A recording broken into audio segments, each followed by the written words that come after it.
Assalamualaikum warahmatullahi wabarakatuh dan selamat pagi. Kita sudah sampai ke video yang kelima dalam topik reka bentuk pangkalan data 2. Jadi dalam video sebelum ini kita telah lakukan arahan yang pertama, yang ni kita dah buat. Okey, iaitu apa yang kita nak buat di sini, kita telah buat ialah daripada gambar raja REA yang kita telah gabungkan antara tiga-tiga kitaran tu, maka step yang kita telah buat ialah kita telah bina jadual-jadual berdasarkan gambar raja tersebut. Okey, apa yang kita telah buat, kita telah sediakan jadual-jadual untuk setiap entiti dan kita juga telah sediakan jadual-jadual untuk hubungan banyak kepada banyak. Kerana untuk kita melaksanakan hubungan banyak kepada banyak, maka kita memang memerlukan table jadual yang khas lah. Okay. Jadi sekarang dalam video ini kita akan lihat step yang kedua. Okay. Step yang kedua ialah pertamanya identify primary keys. Kita perlu menentukan apa dia primary key untuk jadual, untuk setiap entiti atau jadual. Untuk setiap jadual yang kita dah bina, kita mesti nyatakan dia punya primary key ataupun kunci utama dia. Apa yang dimaksudkan dengan kunci utama, kita pun telah sebut dalam kuliah sebelum-sebelum ni, iaitu kunci utama ialah satu sifat yang dapat uniquely identify, yang boleh memberi pengenalan kepada setiap rekod secara unik. Jadi kita pun faham contohnya jadual pelajar. Jadi kalau UKM ada entiti pelajar, ada jadual berkenaan dengan pelajar, maka UKM perlu meletakkan satu atribut yang unik untuk pelajar, dan UKM telah pun letak, iaitu nombor metrik pelajar. Okay. Kalau di dalam UKM, kursus-kursus yang ditawarkan oleh UKM pun ada dia punya unik primary key, iaitu kod kursus. Okay. Jadi semua memerlukan primary key.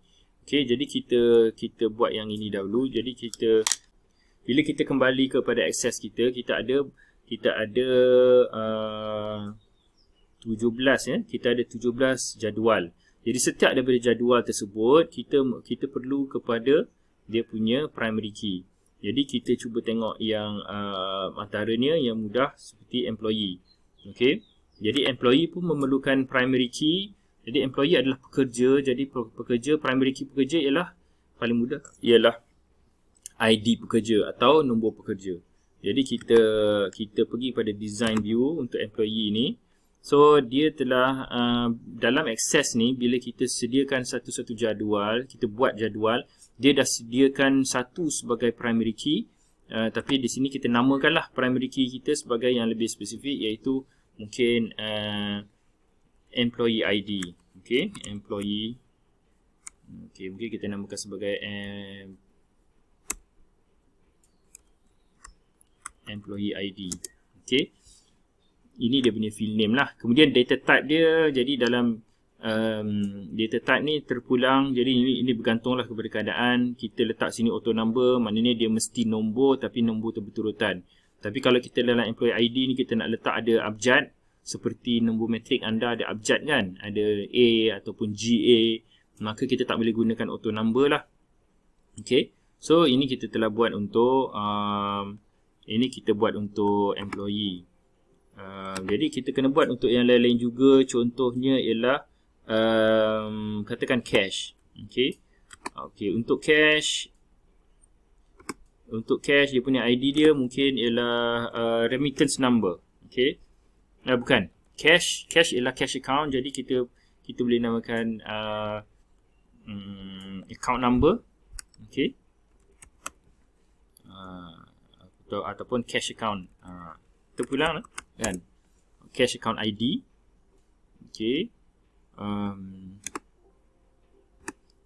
yang lain-lain seperti kalau inventory, mungkin kita item number. Okay, ataupun part, mungkin item number. Jadi semua kita punya ni mesti ada ni lah. Okay, kita mesti ada primary key dan kita akan buat untuk setiap satu daripada ni. Okay, tapi kita tak tunjuk dari segi contoh kalau activity ataupun event. Okay, kalau event contohnya order inventory. So kalau order inventory ini ialah kita memesan inventory daripada pembekal. So yang ini kita boleh gunakan memang dokumen yang biasanya perniagaan gunakan untuk memesan benda daripada pembekal. Dia adalah purchase order. So kita boleh gunakan ni sini sebagai purchase order number. Okay. Purchase order number. Untuk sale, dokumen biasanya untuk sale ni, dokumen yang penting bagi perniagaan ialah invoice ataupun sales invoice. Okay, jadi kat sini kita jadikan field name dia sebagai invoice number. Okay, jadi memang kalau boleh setiap mana-mana event, bila kita ambil primary key, kita nak pilih sebagai primary key ialah dokumen utama bagi event tersebut. Okay, kalau receive inventory, dia punya primary key dia ialah receiving report. So kita gunakan receiving report number sebab biasanya perniagaan memang ada dokumen receiving report. Apabila barang sampai ke gudang, maka mereka akan isi receiving report number, receiving report. Okay, jadi kita akan gunakan receiving report number. Dan seterusnya lah. Seterusnya kita dah buat yang ini. Setiap table kita dah identify attribute yang unik untuk dia, tapi untuk setiap table yang menggambarkan entity lah. Tapi untuk yang kedua ialah setiap many to many relationship, primary key dia terdiri daripada dua attribute yang menggambarkan primary key daripada setiap entity.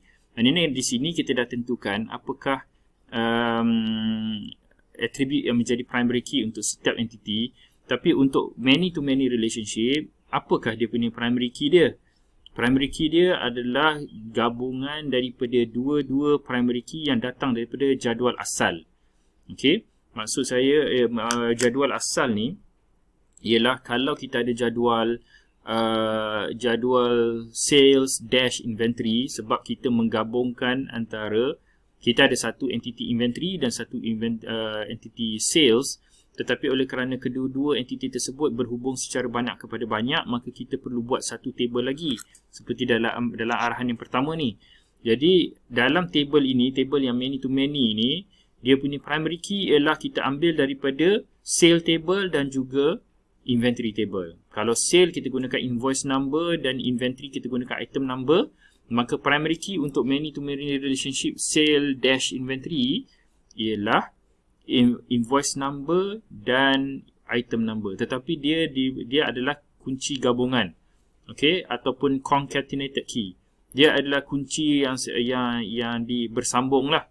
Okey, dia tidak sebagai dia primary key dia berasingan, tetapi dia primary key yang dicantumkan. Okey. Jadi kalau kita lihat balik di dalam access kita, jadi contohnya ialah sale inventory Okey, sale inventory. Okey, sekarang masa kita buat dahulu dia berikan default primary key ialah ID. Sementara tu saya lupa nak beritahu macam mana kita tahu dalam access ni mana satu primary key. Di sebelah sini ni ada, belah kiri ni ada lambang kunci. Okey. Ini ialah lambang kunci menandakan bahawa itu ialah key, primary key. Kita nampak di highlight di sini Okey. So untuk sales dash inventory dia ada dua key Okey, iaitu satu datangnya daripada sales. Sales ialah invoice number.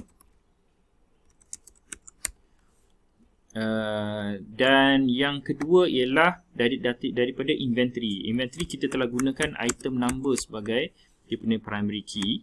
Okay, jadi untuk kita jadikan dua-dua ni primary key, sedangkan hanya satu yang highlight sebagai primary key, apa kita perlu buat dalam access? Kita highlight kedua-duanya dan kita klik primary key. Sekarang kita nampak bahawa kunci berada di kedua-dua ni. Okey, jadi ini kita laksanakan perkara ini untuk semua hubungan banyak kepada banyak. Di sini kita ada order inventory dash inventory, kita ada receive inventory dash inventory, kita ada take customer order dash inventory, dan kita ada saya ingat satu lagi saya masih belum masukkan sales dan sales dan receive cash. Kita buat untuk setiap satu daripada tersebut. Okey, kita dah selesaikan bahagian ini. Okey, kita dah nyatakan primary key untuk setiap hubungan banyak kepada banyak. Maka step ketiga dalam step 2 ni ialah identify remaining attributes for table.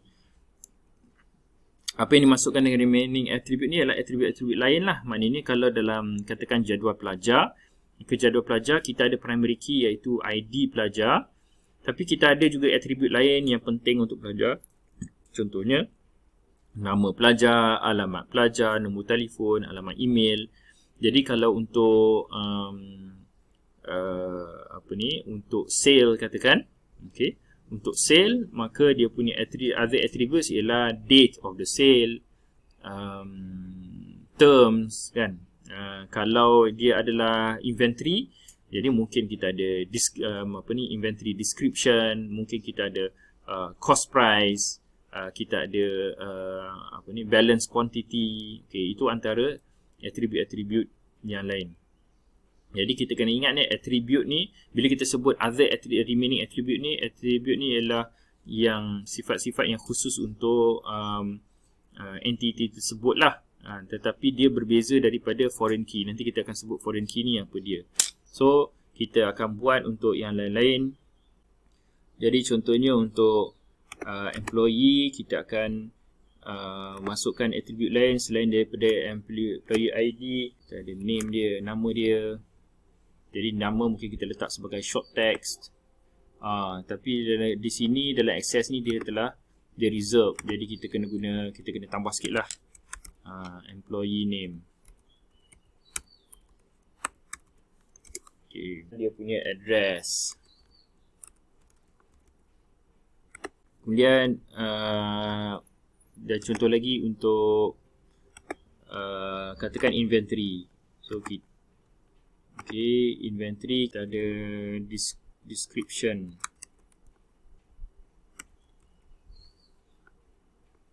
Kita ada list price. Jadi list price ni ialah harga yang biasanya di quote kan lah. Biasa harga ni. Jadi mungkin yang ni kita bukan short text tapi kita letak dia sebagai currency. Okay. Mungkin kita ada lagi standard cost. Standard cost pun dalam bentuk currency. Okay. So mungkin ini benda-benda ni. Quantity on hand.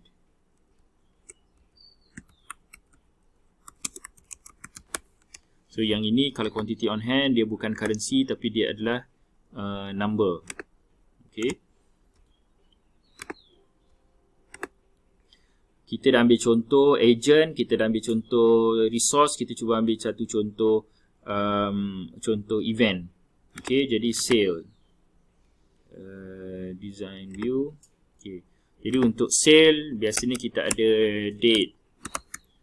Okay, so date ni ataupun kita ni lah invoice date. Invoice date dia adalah date. Kemudian kita ada mungkin time. Bila berlakunya transaction tu, date and time.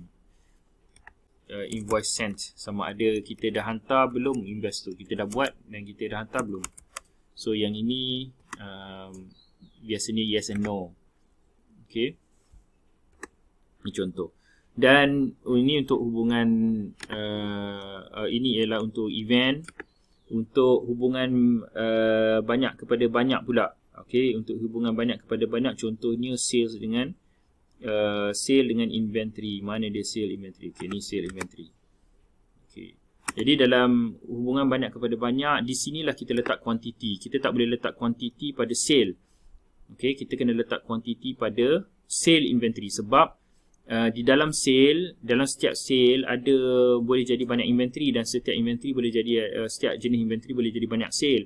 Jadi untuk kita menyatakan berapakah kuantiti untuk that particular inventory for that particular sale, maka kita kena letakkan di dalam jadual yang banyak kepada banyak ni. Jadi kita letak quantity